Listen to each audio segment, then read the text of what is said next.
Good day to everyone. Again, may I ask you to please support this channel by subscribing it and by liking it and watching completely.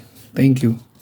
Our focus today is how to use the Z-score table, or in any other term, this is called to be the standard normal table. Now, how to use this Z-score table?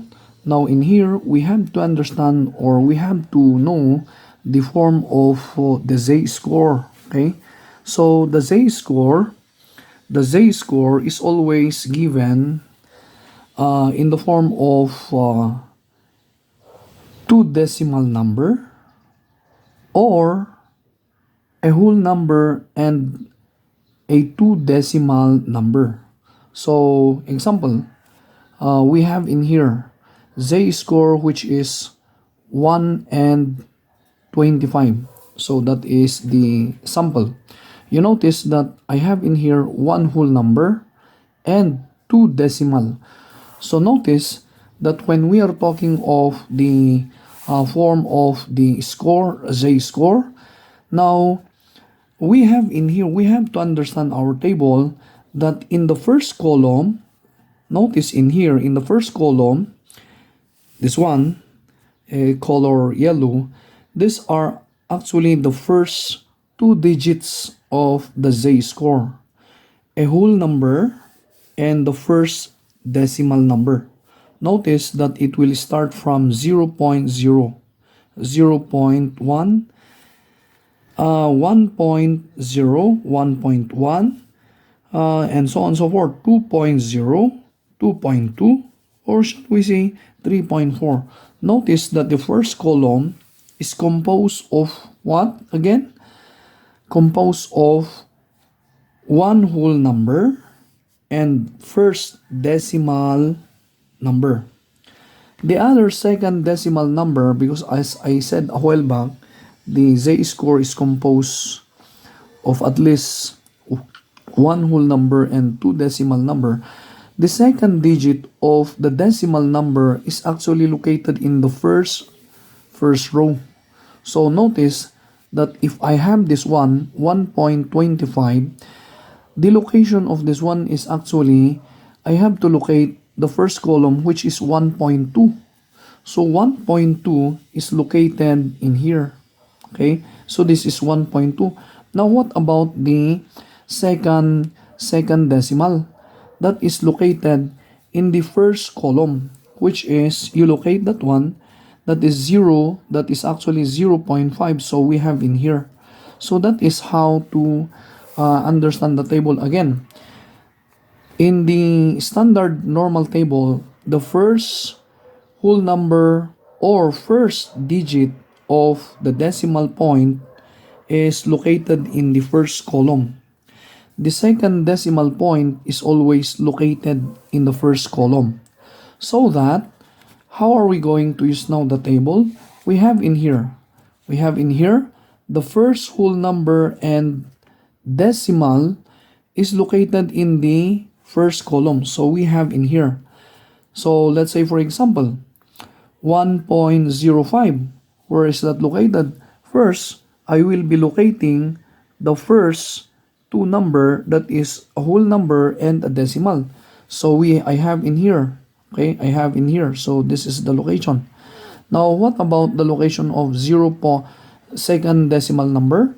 That is the same as the second decimal number is located in the first row. So where is that? What is that? 5. So where is that 5? 0.05. So located in here. So what must be the value? The value is always the intersection. Okay, so it is always the intersection of the first column and the first row. So if we are going to consider the our first example, that is 0.05, that is, we locate the first column, what is that?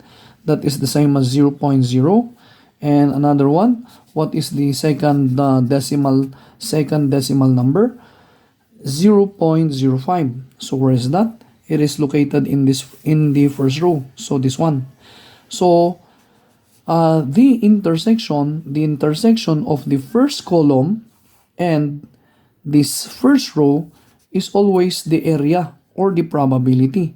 So that is the area or probability or the value of the z-score. So example, we have in here 0.05. Where is the location? That is the same as in the first column. And another one, 0.05. Where is that? We have in here.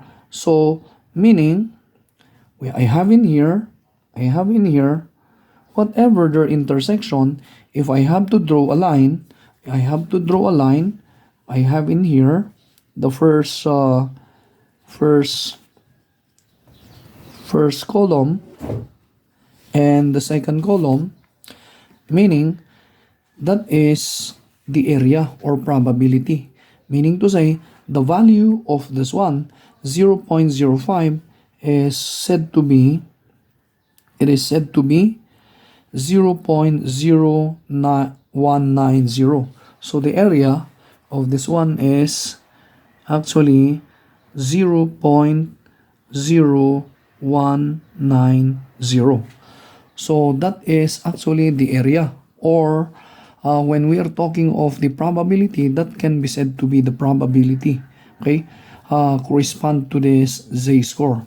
Now another one in here is 1.00. Where is that? Notice 1.00, locate this one. The first column is 1.0.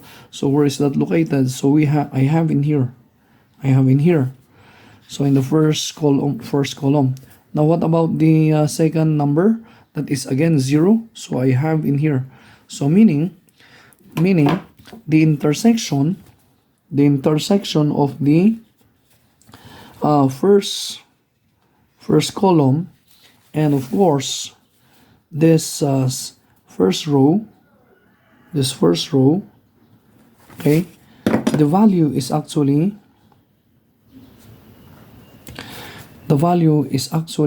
that is the same as 0.3413. So the value of this one is 0.3413.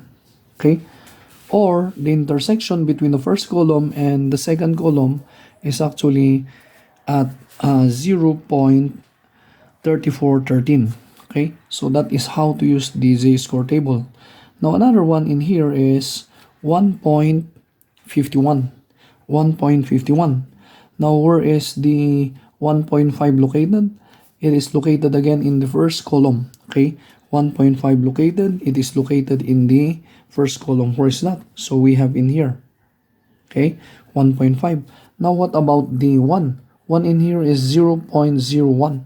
So where is that located? So I have in here 1.01. So if I have to get the intersection of this first column is we have in here, and another one, this one, 0.1, is I have in here this value. So the value of 1.51 is actually 0.4345.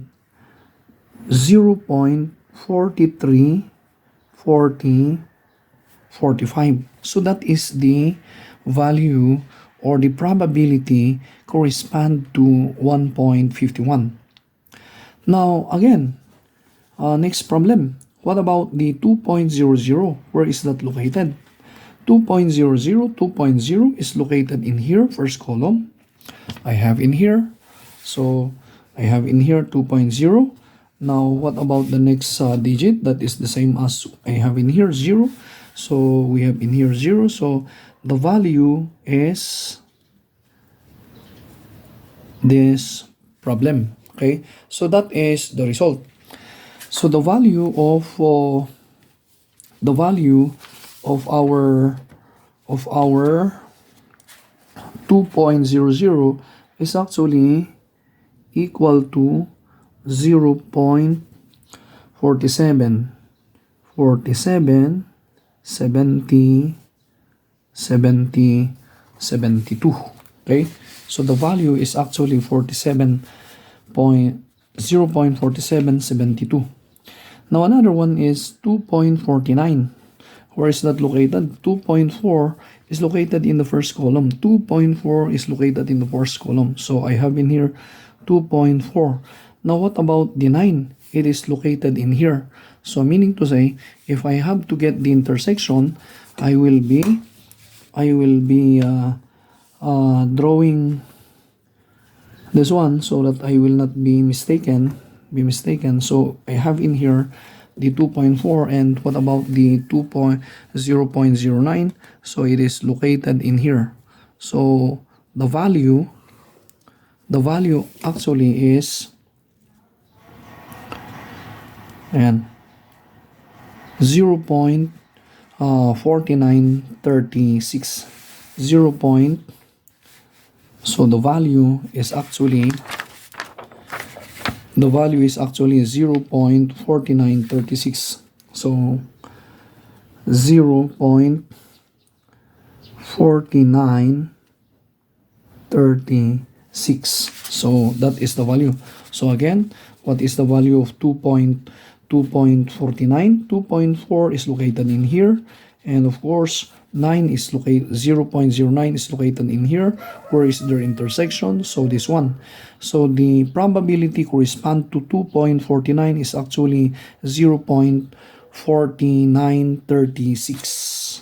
Okay, so that is how to use. Now another one in here is 3.00. So what about the value of 3.00? Again, where is that located? 3.00. So we have in here 3.0. How about the second decimal number, that is 0? So I have in here. So the value is actually, we have in here the value which is 0.4987. 0.4987. So the value of this one is 0.4987. And so that is how to make use of the z-score table. Okay, that is how to make use of the z-score table. Again, first step, locate the first whole number and decimal that is located in the first column. And then after that one, locate the second decimal number that is located in the first row.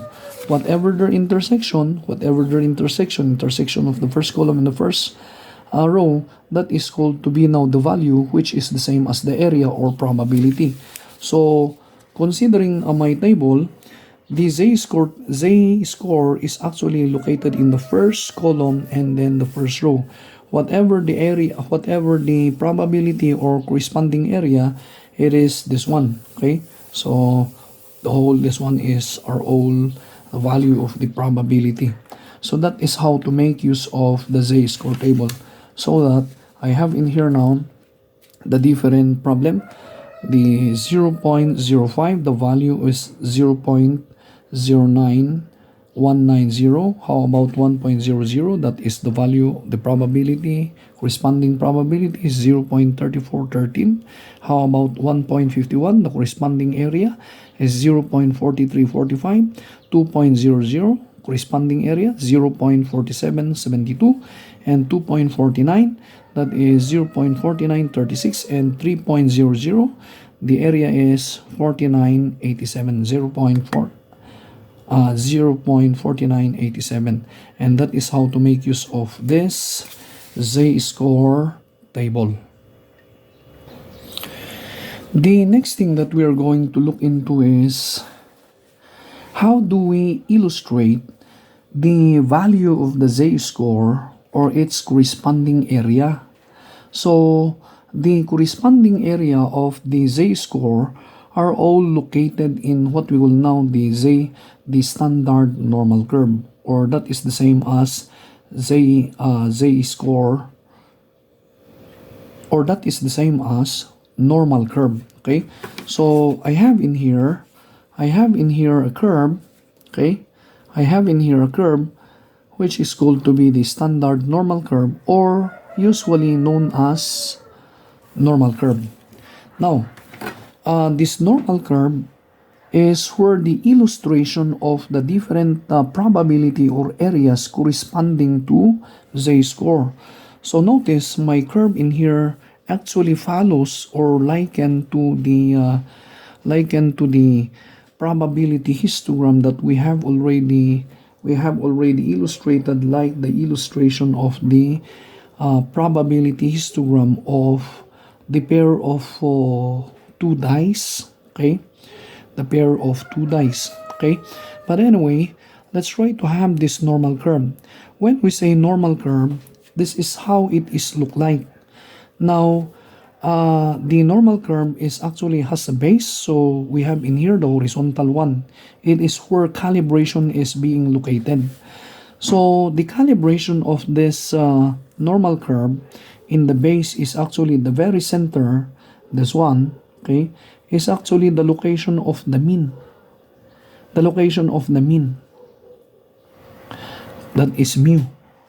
So that when we are going to calibrate this base of the normal curve, now we make use of whatever measure of the standard deviation. So we add standard deviation to mean to get the next calibration in here. So mu plus mean. Now at any rate, what we are trying to illustrate in here is the z-score, so we can make use immediately of the z-score normally found in your z-table. So we have in here 0, 0, 1.0, 0, we have in here 2.0, 0, we have in here 3.00. So that is the one that we are going to use as our calibration. So again, this is 1.0, this is 2.0, this is 3.0. Now what about this one?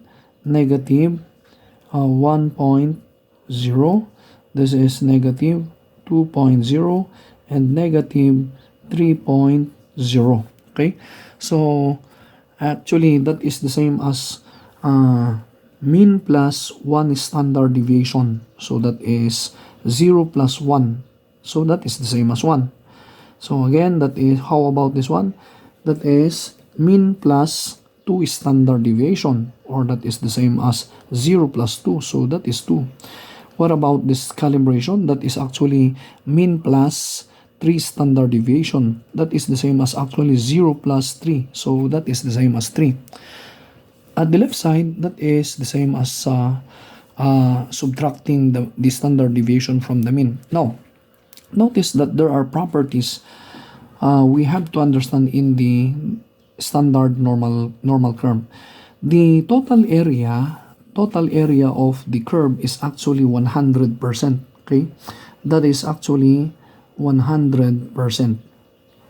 So that the middle line, the vertical middle line, divides the curve into two equal parts.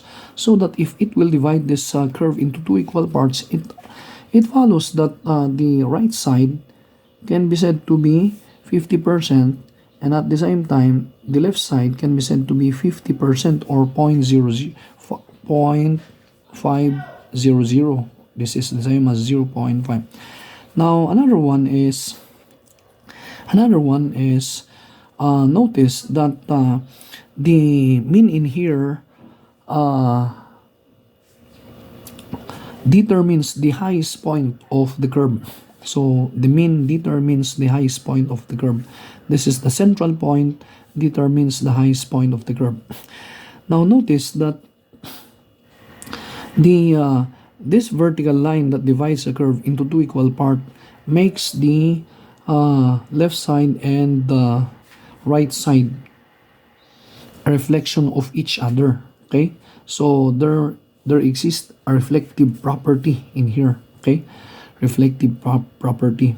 Now another one is when we are going to get the when we are going to observe the curve actually is asymptotic to the horizontal line. So notice our curve in here in the left side we have in here is actually asymptotic, meaning it will go closer and closer to the to this horizontal line. That is the same as in the right side. That must be considered to be asymptotic, meaning the curve do not meet the horizontal line. The curve do not meet the horizontal line. Okay, so this is, again, we say asymptotic.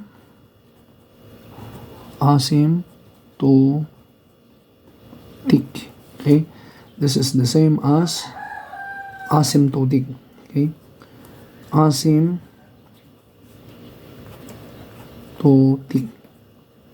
Okay, so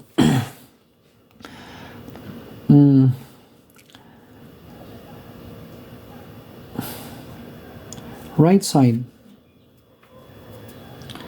the right side area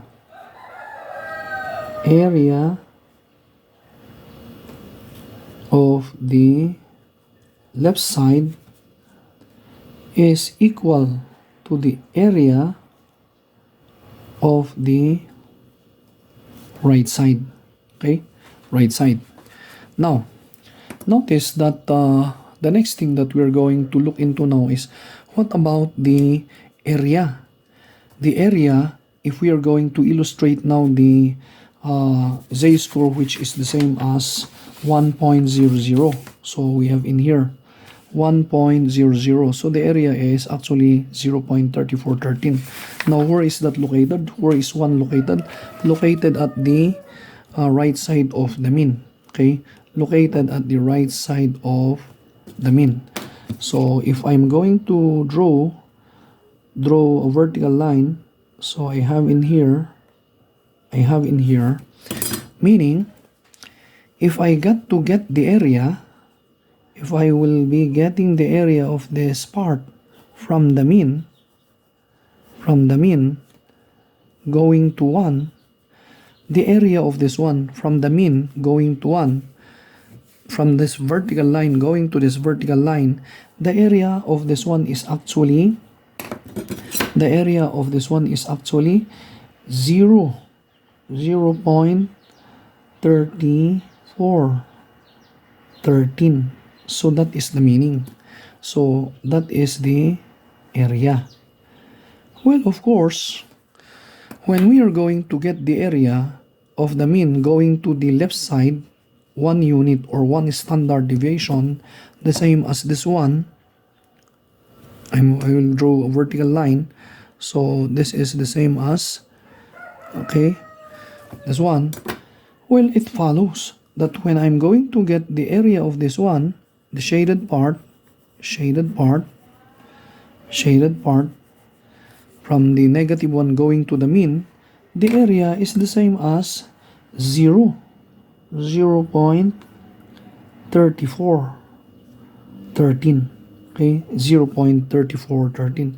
So that is how to illustrate the area or probability corresponding to z-score.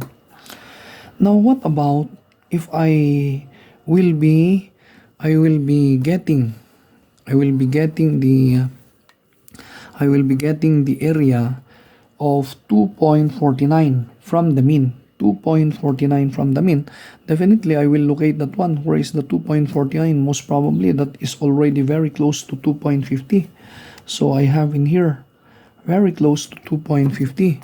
So shall I say, if I say this is 2.49, okay, so that is 2.49. My z-score,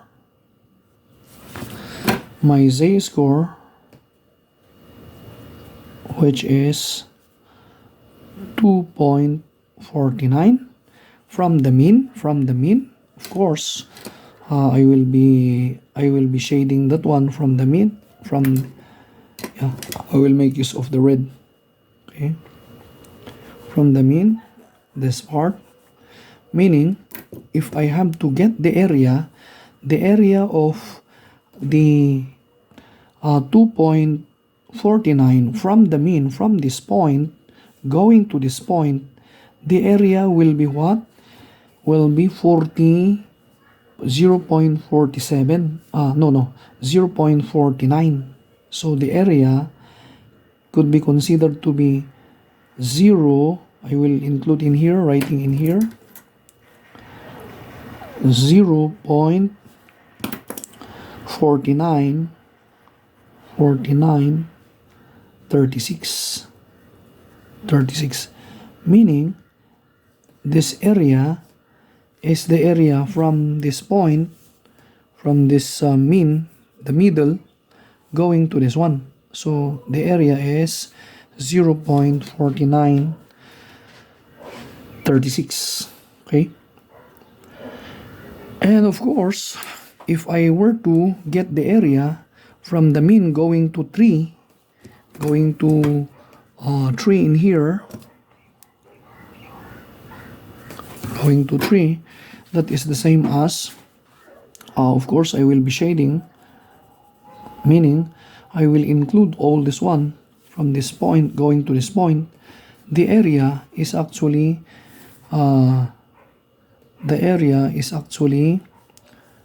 0. Okay, I will write it here. Z score, which is equal to 3.00. The area is actually 0.4987. Okay, so that is the area. So that is how to illustrate this different probability area corresponding to the z-score in our normal curve. Okay, so let's try to have another illustration of the area. Okay. The next focus that we're going to have is how to get or solve the area of the z-scores. Okay, shall we say we have this problem. Our problem is find the area bounded by the z-scores.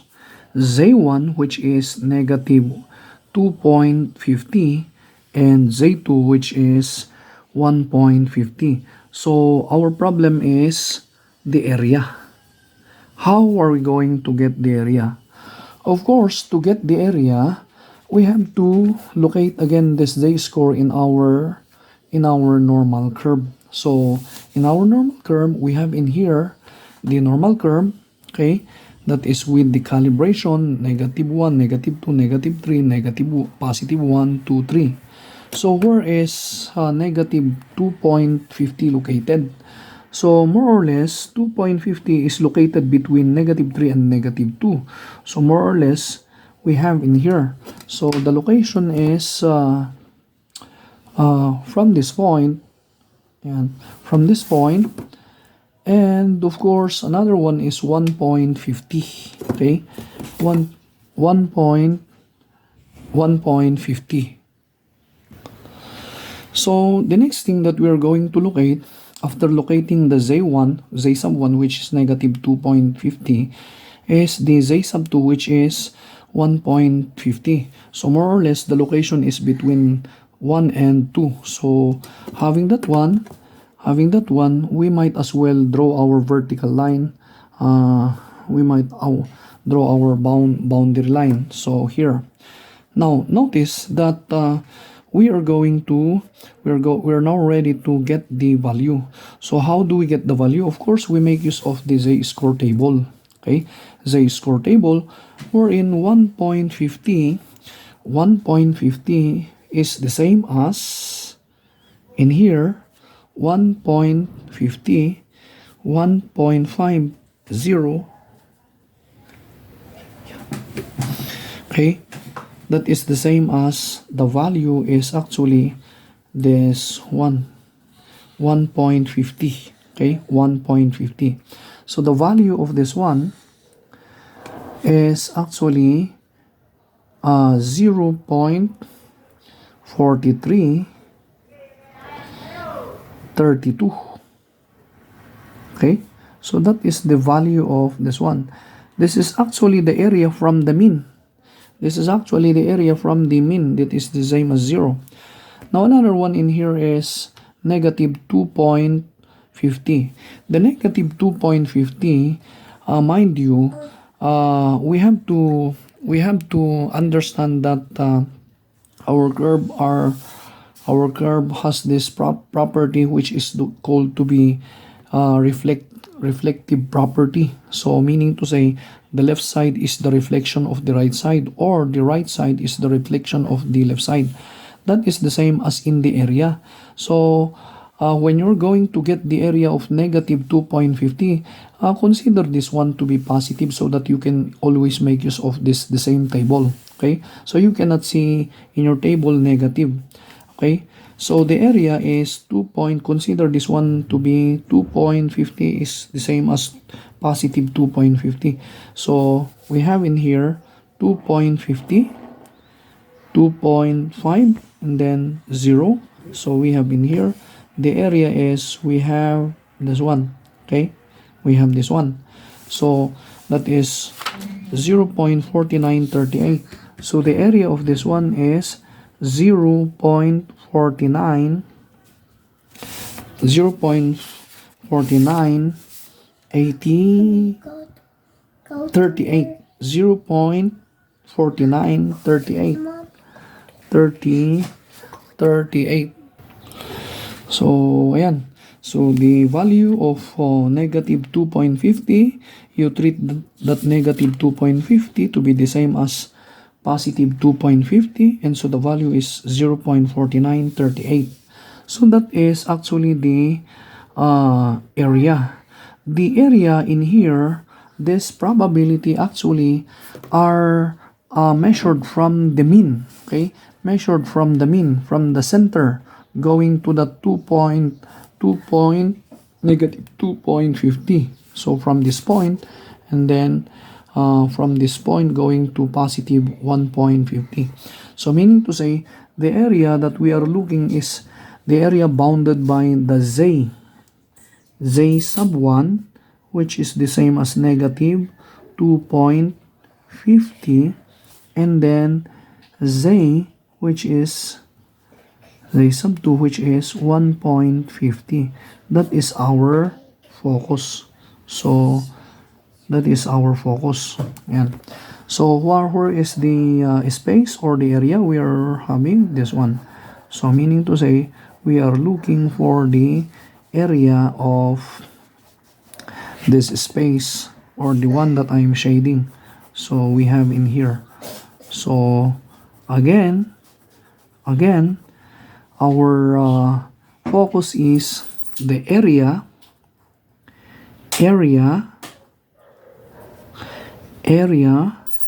bounded by z sub 1 and z sub 2. So z sub 1 and z sub 2. So this, the one that I am shading. So that is actually the area that we are having, or that we are computing. So how do we do that one? That is the same as this area is to be added with this area. Okay, so z sub 1 area from the mean is to be added with the area from z sub 2 to the mean. Okay, so where is that? That is the same as saying, this area, which is 0.4938, is added to 0.4332. So if we are going to get the sum, the area is actually their sum. So the area is actually 2 plus 8, that is 0. That is the same as 7. That is the same as 90. 92. Okay? 92. I'm sorry, I have my daughter asking something. So if we are going to add this one, that is the same as 0.4938 plus 0.4332, it will give you an area that is the same as 0.9270. So the area bounded by the z-score 1 and z-score 2 is 0.9270. So that is the same as the area of this one, if I may write. So the area is 0.4938 plus, that is the same as 0.4332. Their sum is actually, the sum of this one is actually, we have in here, their sum is, we have in here 0.9270. So that is how to get the area. That is how to get the area. Okay, bounded by z sub 1 and z sub 2. Another concern is, what about if in the same problem we are instructed to get the area left side of z sub 1. So where is that? So it is located in here, left side of z sub 1. So meaning to say, what is the area of the one that I shaded? Okay, left side of z sub 1. So how are we going to get the area of that left side? Meaning, we have to understand that half, okay, half of the curve is the half of the curve, half of the area of the curve is 0.50 or 50%. And so with that, how are we going now to get the area of this one? Okay, area left side, okay, left side of z sub 1. Notice that the area of this z sub 1 is actually, the area of the z sub 1 is actually 0.4938. So the area of this z sub 1 is 0.4938. Now what we are looking now is this part. And so how are we going to do that one? So the area is considered to be the difference of 0.50, okay, or 50% minus the area of the z sub 1 to from the mean, okay, the area of z sub 1 from the mean, which is the same as 0.4938. So to get the difference of that one, to get now the area or the difference, that is the same as 0.5 minus 0.4938 will give you, that is the same as 0.0062. Okay, so the area is 0.0062. So the area of this part, is actually 0.0062. Okay, so that is the area. Now what about the right side of the z sub 2? So the same process. How are we going to do that one? Remember that the half of the curve is 50%. If that is 50%, meaning to say the area of the right side of z sub 2 is the same as 0.50%, okay, minus the corresponding area of z sub 2 from the mean, which is the same as 0.4332. So the area now could be the difference, okay? The area now could be the difference of what?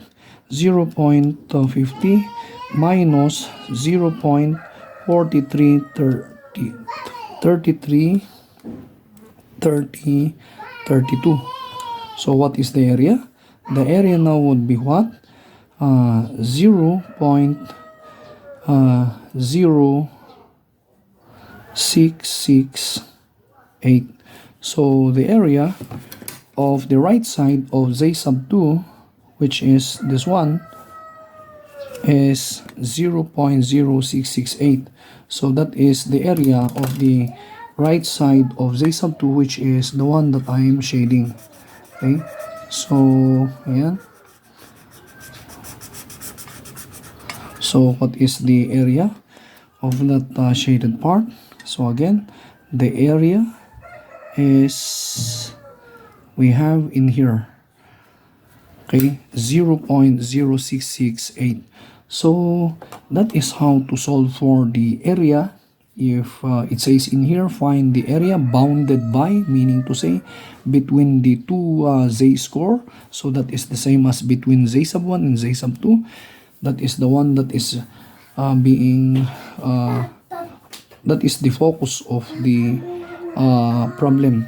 If the problem says left side of the Z sub 1, so we have in here, and the right side of Z sub 2, so we have in here.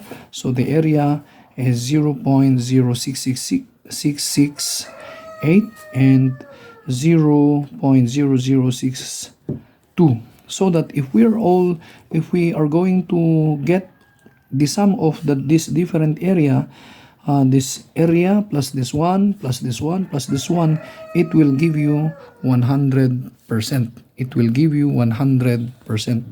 So I hope you understand how to get the area of the Z score using in relation to the normal curve. Thank you, and more power.